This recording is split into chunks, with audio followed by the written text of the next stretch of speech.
Please, I need emergency response teams now!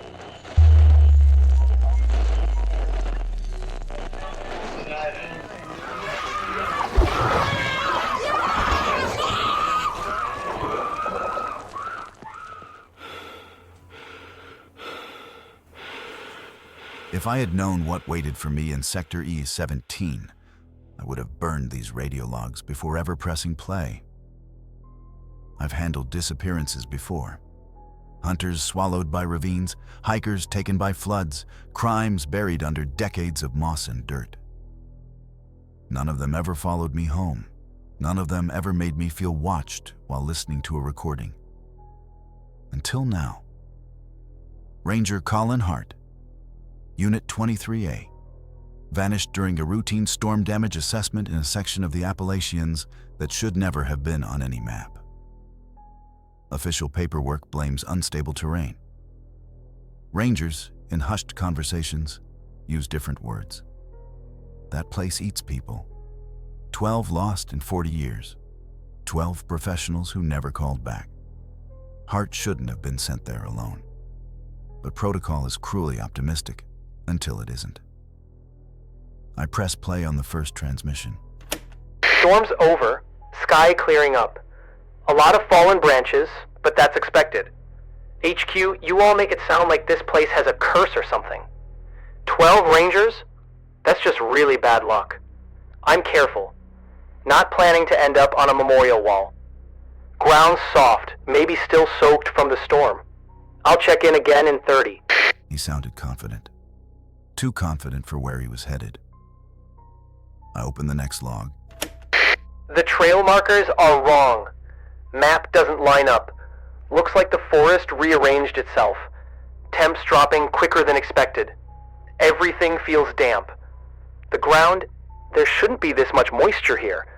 Heard splashing. Maybe water pooling up. Checking it, then I'm turning back. But he didn't turn back. I clicked the third file, already regretting what I'm about to hear. My GPS keeps recalculating elevation like it's malfunctioning. Says I'm below sea level. We're in mountains. That's impossible. Someone's here. Heavy steps behind me. I called out. Nothing. No birds, no insects. Forest's too quiet. I'm heading higher. We'll update soon. He didn't know he was already gone. The radio clicks off sharply, too sharply. Something was in that forest.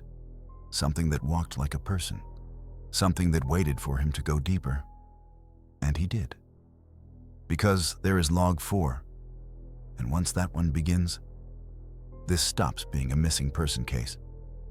I stay in my chair, elbows planted on the cold metal table, and press the next button.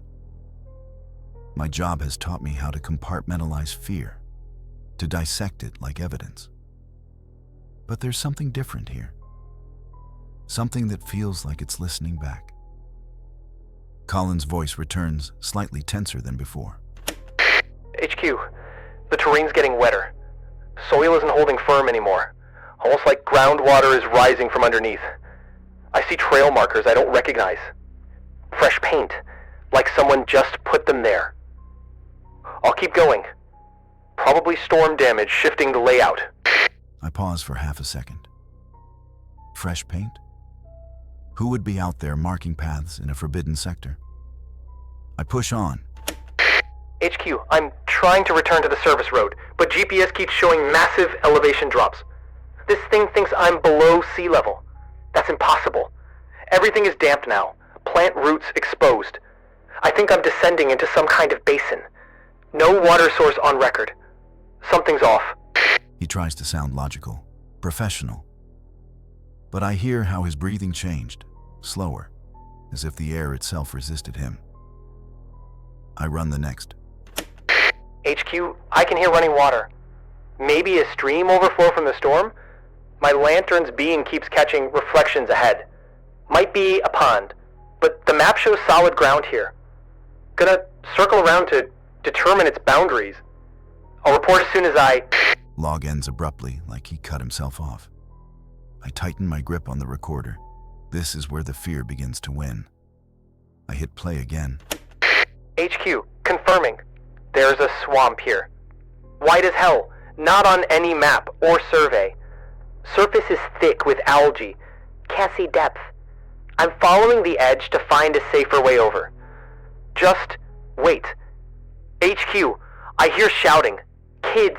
Multiple. They're calling for help. I'm moving in. Send units. Now. Children. In a restricted sector at night, after a storm. In a swamp that shouldn't exist. My pulse echoes in my ears. HQ, I reached a yellow school bus. Front end submerged. It's sinking into the swamp. Kids inside. Slamming windows. Crying.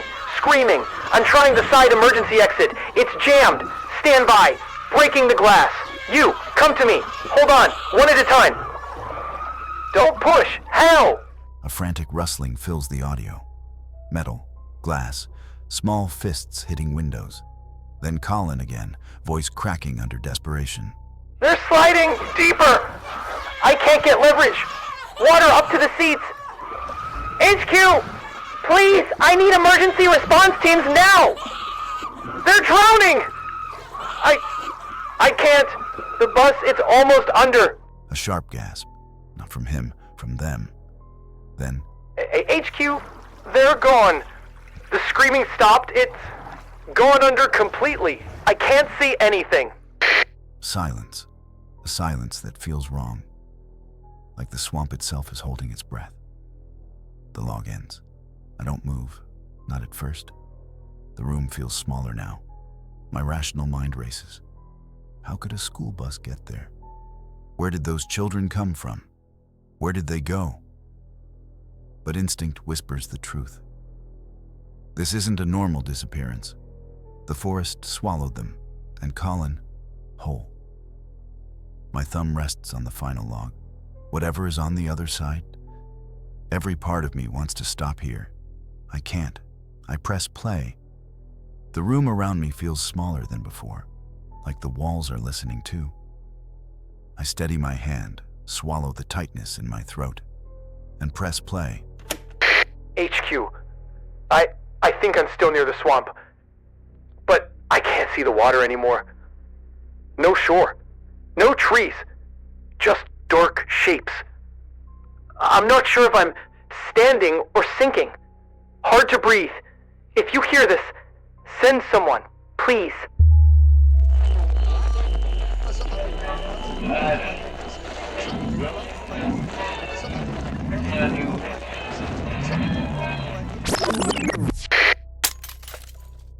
A loud crack, the recorder hitting ground, and then complete silence. Transmission terminated. I replay it once, twice. There's no hidden voice, no final message, just terror dissolving into nothing. Colin Hart didn't vanish because he got lost. He was taken by whatever swallowed that swamp whole. I take the evidence kit, the recorder, the keys, and drive. The road into Sector E17 feels too narrow. Trees crowd in like they want to keep cars out. Mist hangs low, even though the night is windless. The radio stays silent, not even static. I park at Hart's last GPS ping. There's no swamp, no water, just a patch of forest that looks exactly like a map says it should. My boots press into ordinary soil. Lantern cuts through ordinary darkness. No footprints, no tire tracks, no broken branches, no trace of children, no trace of a bus. It's as if the forest decided to erase the truth. I turn to head back, ready to call it inconclusive. Then I stop. Something yellow sticks out through the trees. I raise the lantern. There, buried nose down into earth and tangled weeds, a school bus. The same bumper, the same broken headlight. Black sludge coats the windows, frozen in dripping streaks. It's real. Exactly where the swamp shouldn't be. My breath shortens. The forest seems to lean closer. The bus door shifts, a slow, groaning creak, as if something inside is still trying to get out. I take one step back.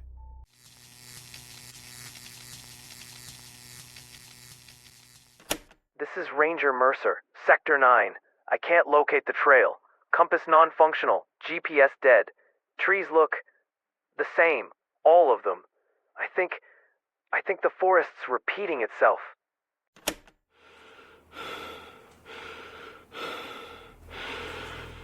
The recovered log was traced to Ranger Evan Mercer, age 34, 8 years of service. According to base records, Mercer was assigned a standard perimeter inspection of Sector 9, an under-patrolled region deep within the Appalachian Preserve. He left the ranger station at 9:02 a.m., weather clear, temperature 54 degrees. The first hours of his shift were uneventful. He checked in twice with dispatch. Both calls came through cleanly. Marker 10, trail stable. Creek level low. Visibility excellent. Heading east toward ridge. Ground soft. No washouts. All good. Mercer was known for his precision. A quiet, methodical worker. He carried a service radio, a field GPS, and a personal audio recorder for environmental notes, a habit from his early years in wildlife tracking. He also kept his phone for offline maps and basic sound level readings. Co-workers joked he treated every patrol like an experiment, noting humidity, wind, and distance, as if he were cataloging the forest itself. Mercer had a habit of double-checking coordinates every mile, recording small deviations others ignored. At 11:16 a.m., dispatch noted faint static during transmission. Mercer's voice remained calm, though his words suggested mild unease. Crossing marker 21. Ambient sounds lower than normal. No birds for 10 minutes. Might be pressure drop ahead. The radio faded out mid-sentence. From that point on, only Mercer's handheld recordings survived. Signal's gone. Continuing east toward ridge. We'll log by recorder until comms return. By midday, the forest had grown unnaturally still, between his brief, measured sentences. The silence on tape feels heavy. No wind, no insects, no distant water. He mentions sunlight without warmth, leaves unmoving, and an odd pressure in his ears like descending in an airplane cabin. He clears his throat often, pausing longer with each entry. Still no ambient noise. Tried knocking on trunk, no echo. Strange acoustics here. Heading south to regain trail. Later, field teams retracing his route reported normal sound conditions. Steady wind, bird calls, nearby stream. Whatever Mercer encountered did not repeat. GPS data from his handheld unit placed his last confirmed position within 200 yards of marker 23. Then, for the next hour, the signal repeated the same coordinates at irregular intervals, as if the device was tracking a single location over and over again. His next log is quieter, voice tense but professional. Back at 23 again. Boot prints match mine. Compass still spinning. Going east one more time. If no change by 6, I'll camp and wait for signal. That was the last record before the afternoon loop began. After 2 p.m., no further radio calls were received, and the locator beacon stopped updating. The next entries, starting at 2:24 p.m., reveal the pattern that would define the rest of his patrol. Those recordings begin the section investigators later titled The Loop.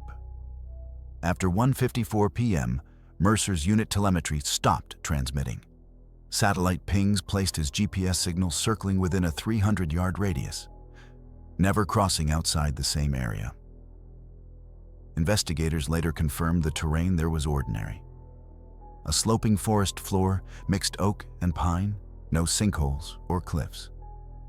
Still, Mercer's next recordings suggest growing confusion. Past the same fallen log again. There's an X I marked earlier. Same one. Either I'm turned around, or the ridge is closer than it looks. His breathing is heavier now, his tone shorter, words clipped between pauses. He speaks as if trying to keep a record for someone else, or for himself, to stay anchored. Compass still spinning. Tried phone GPS, same reading. I walked east for 20 minutes, but it brought me back here. There's a 10-second silence on the tape before he exhales, mutters something too low to catch, then continues. ambient noise again. Not wind, not water. I yelled just now. Nothing echoed. It's like sound doesn't carry. Like it just stops. Clapped 3 times. Walked 30 feet. Couldn't hear it carry. By late afternoon, his voice grows uneven. He tries to rationalize weather, magnetic interference, exhaustion. He counts steps aloud between pauses, then stops counting mid-sentence. 46, 47. No, I already passed that stump. God, maybe I'm walking in circles. Need to calm down. Focus. Then, quieter. Sun's still up, but light's fading too fast. Air's heavy. Every tree looks the same shape, same height. If I didn't know better, I'd think someone copied and pasted the whole forest. The following hour is mostly silence. Only faint fabric movement and the crunch of leaves.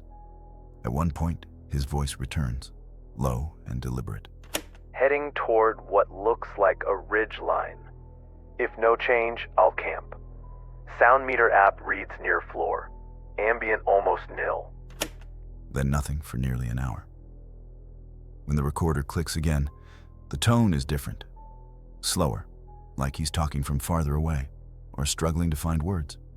Found a tree with odd bark patterns. Knots shaped almost like eyes. Probably pareidolia. That thing where you see faces in objects. Still, unsettling. He laughs once. Breath catches, then continues. Not amused, but trying to sound rational. Okay, that was dumb. Trees don't stare. It's just bark. Need to rest soon. Moon'll be up soon. If visibility holds, I'll push to the ridge before stopping. The sky was clear that night. The moon had risen by 7, full and sharp through the canopy. Mercer's final daylight log comes minutes later. No orientation. Even my footsteps sound wrong. They fade too quickly. Maybe low pressure, maybe... I don't know. It's quiet again. Writing this down later if... He stops mid-sentence. Static fills 3 seconds of tape, then the faint hiss of wind, or perhaps the mic brushing against his jacket. This is Ranger Mercer, Sector 9. I can't locate the trail. Compass non-functional, GPS dead. Trees look the same, all of them. I think the forest's repeating itself. The search for Ranger Evan Mercer began at first light on October 14th, 3 days after his last confirmed transmission. 6 Rangers and 2 SAR volunteers entered Sector 9, following the coordinates from his final telemetry ping. Weather was calm, visibility good. A routine retrieval was expected. Entering grid 923. No wildlife activity. Barometric pressure steady. Ambient silence deeper than baseline. At 12:37 p.m., they located Mercer's boot prints circling a narrow corridor between near-identical trees. All tracks pointed inward. None led out. Soil undisturbed.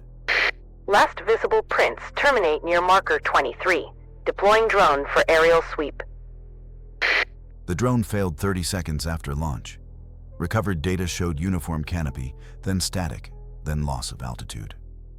At 1:18 p.m., a volunteer found an object half buried in moss at the base of a young oak. Mercer's personal audio recorder, battery depleted, casing scratched. Recorder retrieved. Tagging coordinates. No sign of subject. The device was submitted to analysis. It contained multiple audio files recorded from 12:47 p.m. to 7:55 p.m. on the day of disappearance, and one final file recorded after midnight. The following is a verified transcription of that last file. This is Mercer, Sector 9. Moon's high, full. The trunks are bright. Patterns are faces, dozens, maybe more. I know some of them. Walter from 17, the boy from the lake. Names I logged. They're all here. Still. Watching. Mouths moving. No sound. I can't feel my hands. Fingers won't bend. Skin tight, like bark. I can hear the wood. It's inside. The light's too bright. They're turning to me. God, they're The file runs 46 seconds. The last 8 seconds register a flat noise floor. When replayed on site, several team members noted a low resonance beneath the static, less like speech, more like wind traveling through hollow wood. Laboratory review found no edits or external manipulation. Mercer was not found. 2 full sweeps of the area around marker 23 reported no abnormalities in terrain or species distribution. 1 young oak, approximately 3 meters tall, was documented at the edge of the corridor. It did not appear in satellite imagery from the prior week. Its bark showed faint, circular ridges, subtle, but suggestive of a human contour. Evidence logged under case file number 9-23-A. Subject, missing, presumed deceased. Cause, undetermined. Sector 9 remains closed to public access. Ambient wildlife activity, none detected.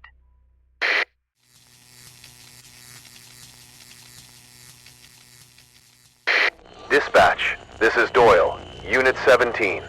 I've located the campsite. 5 tents, all empty. Fire's out, but the embers are still warm. Judging by the burn pattern, they left about 5 hours ago. Everything looks like they planned to come back. Sleeping bags unrolled, packs open, food still hanging between the trees. No signs of struggle. I've got clear footprints heading east, towards Sector E24. That's deep country. I've never gone that far before. I'll follow the trail and check in when I'm back in range. Over. He didn't know that patrol would be his last.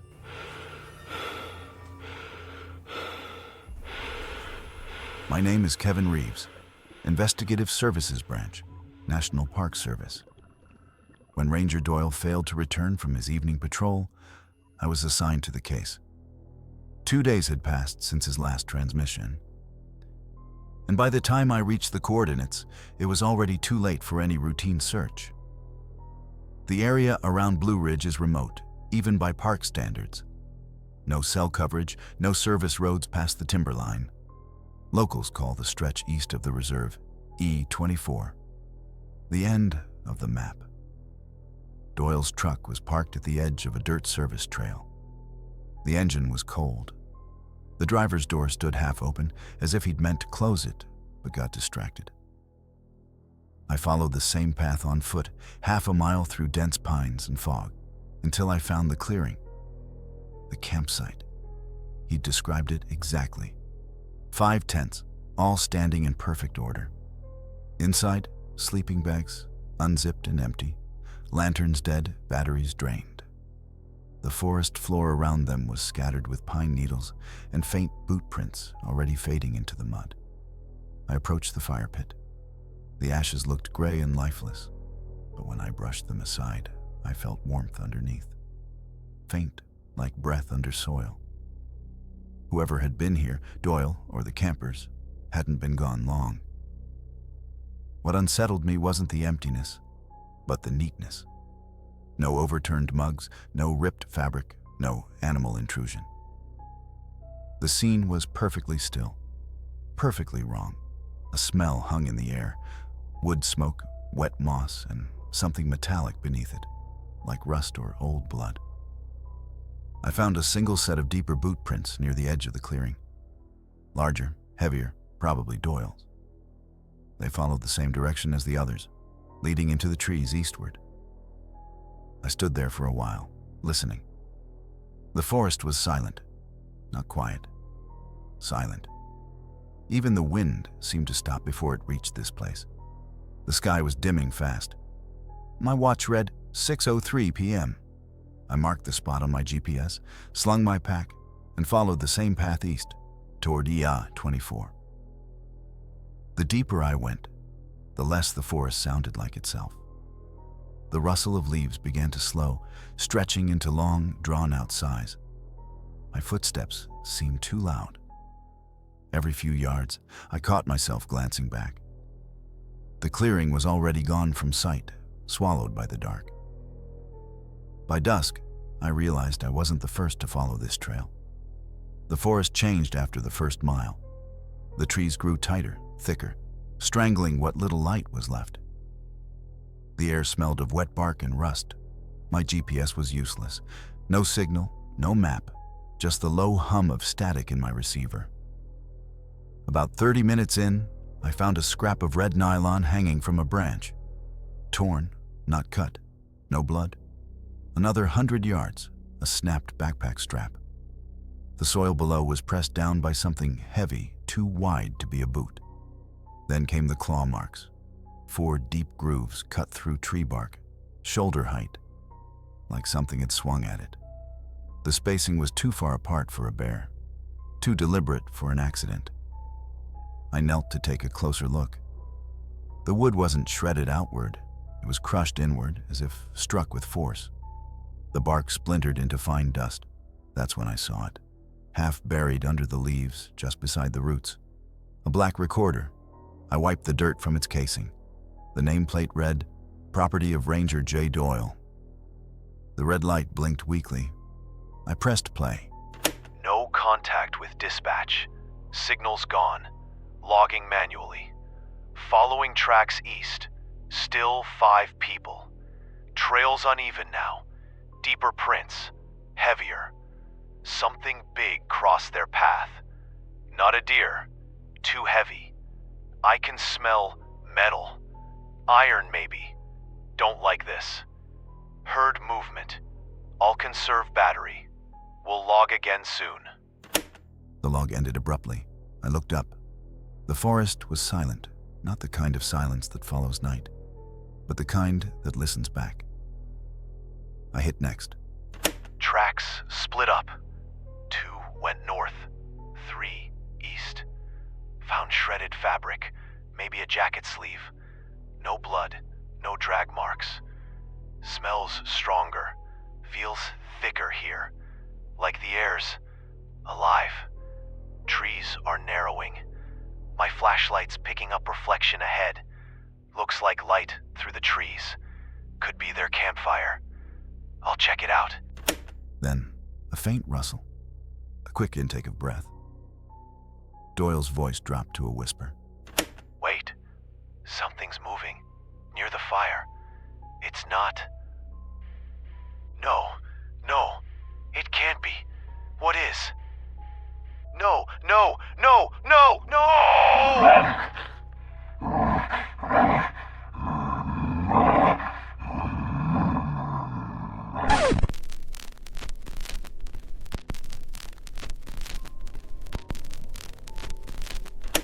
The tape ended in a burst of static.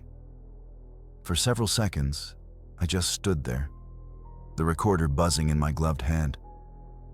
The last echo of his scream seemed to hang in the trees. When it faded, the forest went dead again.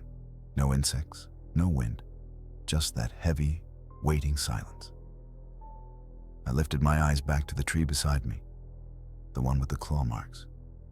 A chill ran across my skin, and I realized with absolute certainty that I was standing in the same place where Doyle made his final recording.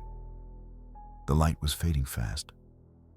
I stood there for a long time, staring at the tree where I'd found Doyle's recorder, trying to convince myself to turn back. But I couldn't. I needed to know what happened to him. The forest seemed to press in the deeper I went. My flashlight barely reached 10 feet ahead. Everything beyond was swallowed in shifting black. Branches snapped somewhere far behind me, but when I turned, there was nothing, only fog curling between the trunks. A few minutes later, I found another piece of fabric caught on a thorn bush. Same color, same material as Doyle's uniform. Then a torn strap. Then the imprint of a boot half buried in the mud. He'd been here. The trail led downhill into a small hollow thick with fallen branches and moss. That's where I saw it, a shape on the ground, half covered by leaves and dirt. I moved closer, every step slower than the last. The beam of my light caught a badge. J. Doyle, U.S. Park Ranger. Around it, scraps of a torn shirt, a cracked radio, a dented flashlight, the frame of a backpack twisted into the soil. The earth was scarred, clawed, gouged deep, as if something had torn through it. I crouched, my throat tightening. There was no body? Not really. Just what was left of a uniform and a long smear in the mud leading toward the trees. For a moment, I couldn't breathe. The air here was colder, thicker, like it hadn't been disturbed since that night. A sound broke through it, low, slow, almost like breathing. It came from ahead, deep within the trees. I raised my light. Between the trunks, 2 red points shimmered faintly in the dark, small, still, then brighter, pulsing like coals fanned by invisible wind. My heart started pounding. They didn't blink, didn't move, just hovered there watching. I took 1 step back, the beam shaking. The red points widened slightly, moving apart, higher, as if something large had lifted its head. Then it stepped forward. A shape, blacker than the darkness behind it. Broad shoulders, the glint of coarse fur slick with moisture. The light caught its outline, the curve of a muzzle, steam rising from its breath. A wolf. Massive. Too massive. It stood motionless for a second, head low, eyes burning like embers in the fog. Then, one sound. A deep growl that rolled through the trees and into my chest. I stumbled back, nearly tripping over a root. My light flickered. The thing tensed, muscles shifting beneath its dark coat.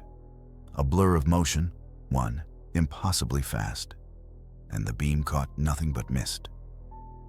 The sound that followed was not a growl. It was the air itself, breaking. And then, silence.